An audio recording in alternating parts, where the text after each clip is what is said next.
ఎవరు కరెక్ట్ అని పక్కన పెడితే అసలు యుద్ధం మొదలైంది 2022 ఫిబ్రవరి 24 కానీ అంతకుముందు చూస్తే 10 ఏళ్ల క్రితమే ఉక్రెయిన్ మీద దాడి చేసి రష్యా దాదాపు కీవ్ నగరంతో పాటు ఒక 20% భూభాగాన్ని అప్పుడే కొన్ని నగరాలను ఆక్రమించుకున్నాడు. 10 ఏళ్ల తర్వాత ఒక పెద్ద షాక్ ఏం దొరికిందంటే ఏదైతే ఈ ఉక్రెయిన్ మన దేశం మనకు నాటో కూటమిలో చేరుతుంటే తన పక్కలో బలిలాగా తయారవుతుందనే ఒక సాకుతోని పెద్ద ఎత్తున రష్యా దాడి చేసింది. ఆ దాడి కొనసాగుతూనే ఉన్నది. ఇటుపక్క అటుపక్క 10 రోజులు అయిపోతుంది అనుకుంటే ఉక్రెయిన్ కు ఆర్థిక సహాయం రకరకాల సహాయం చేయడం వల్ల అమెరికా అట్లా ఇతర దేశాలు ఇప్పుడు దాకా కొనసాగు. కానీ అమెరికా అధ్యక్షుడిగా ట్రంప్ వచ్చిన తర్వాత యుద్ధ రూపురేఖలు గమ్మత్తుగా మారిపోయాయి.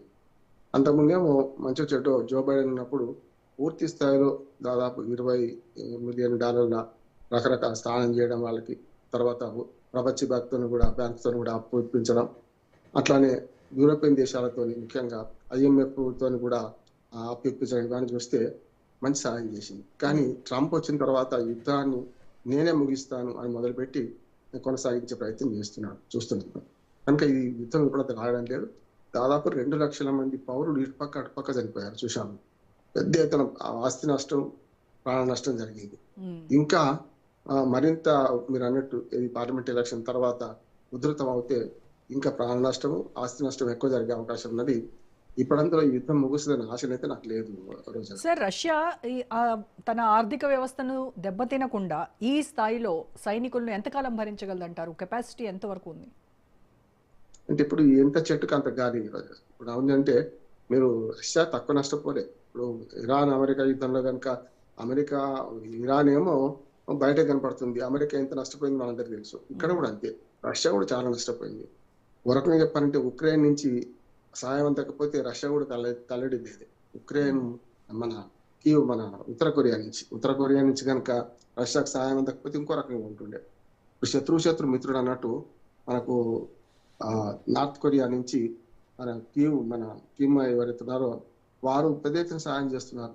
నిన్న కొత్తగా క్షిపణులు కూడా నేను సరఫరా చేస్తాను, ఏమైనా చూసుకుందాం. అమెరికాకు శత్రువు కదా ఇప్పుడు ఉత్తర కొరియా. కనుక అమెరికాకు వ్యతిరేకంగా మీరు ఉక్రెయిన్ సహాయం చేస్తే నేను రష్యాకు సహాయం చేస్తా అంటున్నాడు.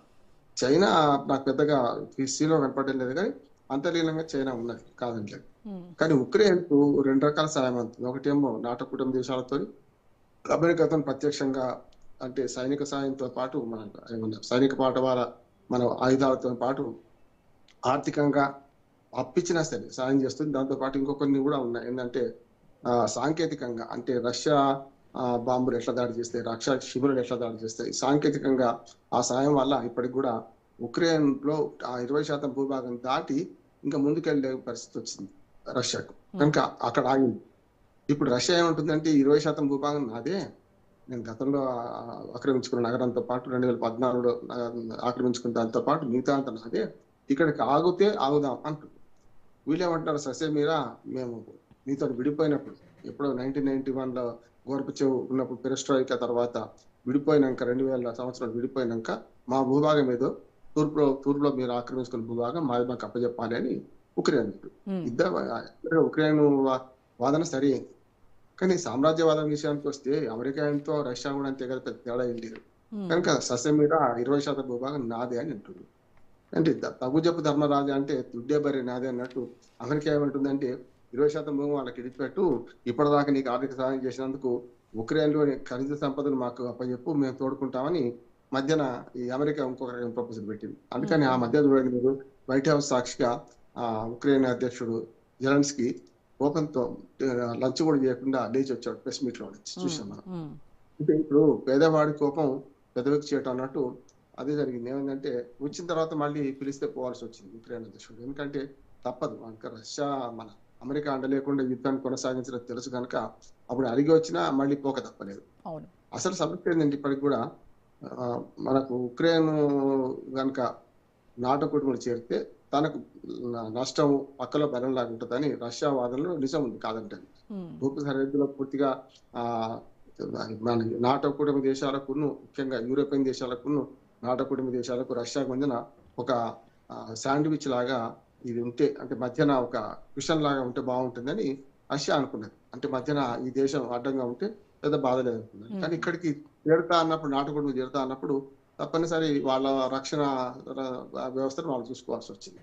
యా. అది కాక నాటకుడు చేర్చుకోము అనే హామీ కూడా అమెరికా ఇచ్చింది. ఇప్పుడు జో బైడెన్ పోయిన తర్వాత మన అమెరికా అధ్యక్షుడిగా ట్రంప్ వచ్చిన తర్వాత మేము నాటకుడము చేర్చుకోము అనే మాట కూడా అన్నారు. కానీ ఎంతవరకు నిలబడుతుంది అనేది కూడా రష్యాకు అనుమానమే కనుక ఇటుపక్క పుతిన్ రష్యా అధ్యక్షుడు పుతిన్ అటు అమెరికా అధ్యక్షుడు ట్రంప్ కూడా 2-3 సార్లు సమావేశమైంది అలాస్కా వేదికగా. అది కూడా సంప్రదింపు ఫలించలేదు. ఇప్పుడు ఏమైందంటే ఒకరు చూపించేవారు, మీరు ఇరాన్ మీద దాడి చేస్తున్నారు, మేము ఇరాన్ సాయం చేస్తామని రష్యా, మీరు ఉక్రెయిన్ మీద దాడి చేస్తున్నారు, ఉక్రెయిన్ సాయం చేస్తామని పక్క వీళ్ళు అని ఈ 2 రకాలుగా చూస్తే మనకు అర్థమవుతుంది ఏంటంటే ఈ సామ్రాజ్యవాదంలో ఏ పరిస్థితులలో ఏంటి పెద్దవాడిది గెలుపు అనే పరిస్థితి తయారవుతుంది. ఇది కొంచెం ఈ మధ్యనైతే ఇంకా 4.5 సంవత్సరాలు అయిపోయింది కనుక ఆగేటట్టే కనిపిస్తలేదు. కరెక్ట్. సార్, రష్యా ఇటువైపు చూస్తే భారీ సంఖ్యలో దళాలను మోహరిస్తూ ఉంది. ఇటు యుక్రెయిన్ ఏమో యుక్రెయిన్ అనుసరిస్తున్న